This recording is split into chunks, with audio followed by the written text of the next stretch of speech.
Rohan? Who is this guy?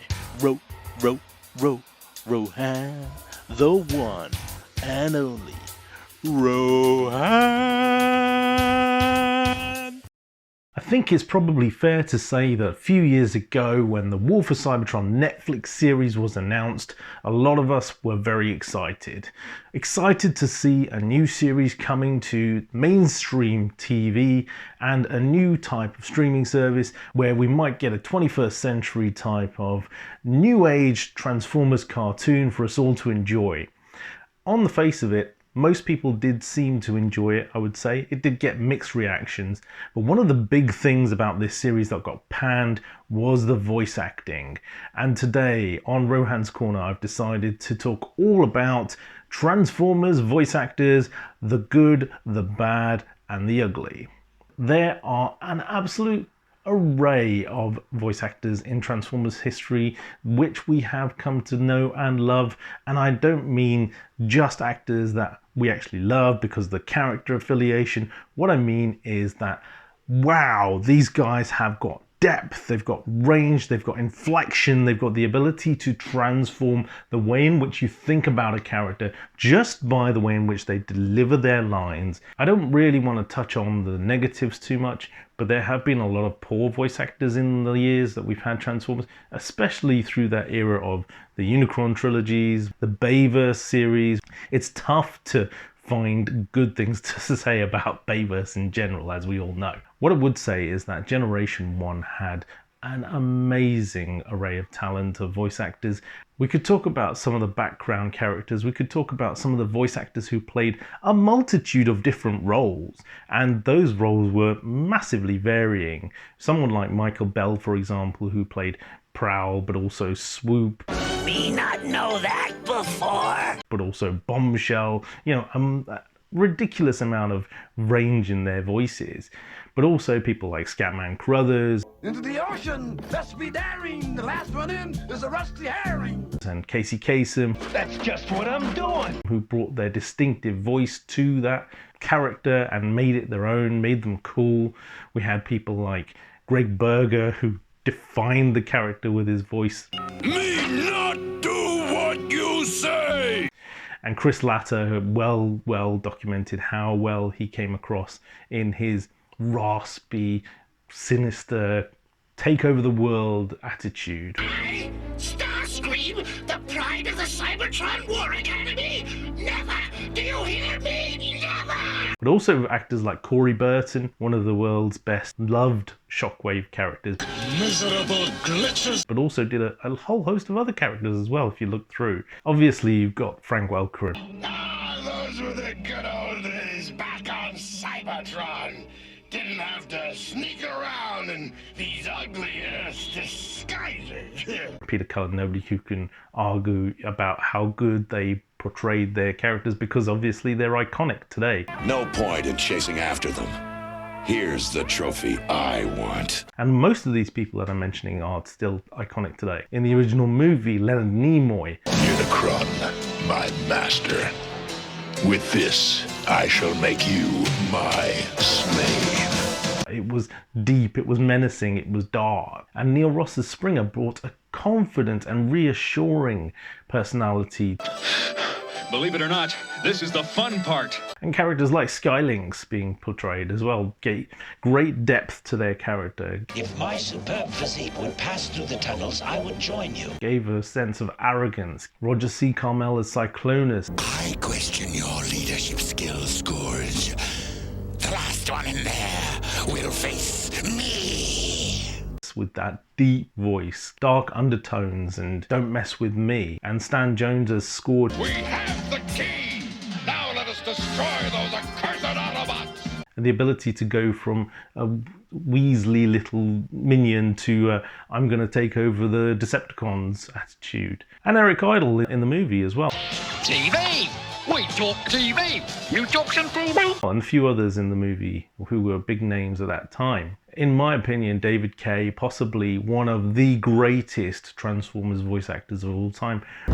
Spiders spin their webs, yes, but I spin them larger. brought so much depth to the Beast Wars Megatron character, gave him that personality, not just because if you look at Kingdom and how badly that came out with that character, it was to do with the demonstration of power in this guy and the fact that he was not going to take any crap. Gary Chalk gets a lot of praise for his Primal Well, I like your resume. and Prime in the Unicron trilogies. I think he did a great job, and he is iconic as a result of that. And Venus Terzo, for me, made the Black Arachnia character come alive. The first female Transformer character that I felt had emotion in the voice. Oh, you are a clever one. And had the range to go from good girl to bad girl in 5 seconds. Megatron is powerful, but inferior. I would make a much better leader. And you never really knew what she was up to, which I found really interesting. Moving on to a series like RID, that series didn't have a lot of great voice acting, a lot of generic, overwritten with some sort of synthesization. What I would say is Peter Spelos as RID Skybite. Who put this here? Brought some humor and some light-heartedness to the whole show. Another great series for voice acting, hugely successful, is Transformers Animated, and there are absolute plethora of characters I could mention here. Some of my favorites. Bill Fagerbach as Bulkhead. Access the situation. Choose my move.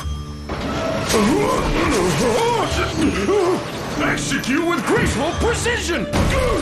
Did a great job. I thought he brought a dim, kind of naive, strong presence. Corey Burton, again, coming back from Generation 1 to play animated Ratchet. Okay, don't throw a rod. The gruff, old, annoyed character was fantastic for me. Probably my favorite Ratchet. Tom Kenny as Starscream doesn't get a lot of kudos, but I think his character portrayal was fantastic. Well, if it isn't my favorite band of plucky little Autobots. Especially with all the other clone seekers that he voiced as well. Lance Henriksen, one of my favorite sci-fi actors of all time. I like your style. I think we can teach each other a few tricks. Playing animated Lockdown with the deep, calm, and calculated voice. I thought he was brilliant and kind of made the Lockdown character to an extent. And Fred Willard as Swindle. Megatron, you old warmonger! It's been stellar cycles! I can't tell you how tickled I was to learn that my favorite customer was still online. You look great, by the way. Gave that character charm with a sense of thievery and underhandedness. And moving on to Transformers Prime was another great series where we had some brilliant voice actors. The Rock. Bingo! So the local police do their thing, and I let them get all the way down the block. That's when I kick off my new shiny shoe, and bang! But I know it was short-lived, but wow, what a talent when we all saw that first episode and we thought, damn, that's The Rock. Gina Torres, another strong female. You mean my trophies? I collect endangered species. Of course, they aren't really endangered until they meet me. Had a great run in Firefly and had a portrayal of Arachnid, which was again cool, calm, and calculated. Adam Baldwin, again from the Firefly and Serenity series. All these sci-fi integrations I think were brilliant as Transformers Prime Breakdown. You are making a very big mistake, little man. When I'm finished with you, they'll have to scrape you off the floor. I thought again he brought that brute strength, force, and dim-wittery at times. Jeffrey Combs as Prime Ratchet. You have competition, Bulk. Again, another sci-fi aficionado with Star Trek and the such like. And then Darren Norris as Knockout. Now, will you believe I'm joining the winning team? What a suave and cool, elegant character he was. Wait, it really was the Immobilizer? And I think he really made that character for me. If they could bring him back, that would be amazing. And just my final couple, I'm going to mention Hugo Weaving in the Bayverse movie. I can't even rely on you. What a simple insect. As I said earlier, there weren't very many, but he's such a big name and he portrayed Megatron in a good way. Don't get me wrong, it's not Frank Welker's way. It was still powerful, it was still ruthless, which I enjoyed. And from the Netflix series, specifically Jetfire, voiced by Troy Baker, was excellent. My name is Jetfire. I'm not here to fight. I'm here to join you. He gave me that sense of the G1 Jetfire, but even more powerful, less comic-y and fun, more action, and Lindsay Rousseau as Alita 1. Prime, we don't have much time. There is something I need you to do. Brought a depth to that character which we hadn't seen for a long time. A strong female Autobot lead, which I think was telling for that character and for the franchise in general, to be honest with you, because I think it needed that, and it will build on that, hopefully, for the future, bringing more strong female Autobot leads, because I think the Decepticons or the Predacons have been covered a little bit for the last few years, but the good guys have been lacking in strong female characters. And so those are my picks. There's loads more out there. Who are your favorite Transformers voice actors and why? Let us know here on the show. For another week, I've been Rohan. Catch you again next week.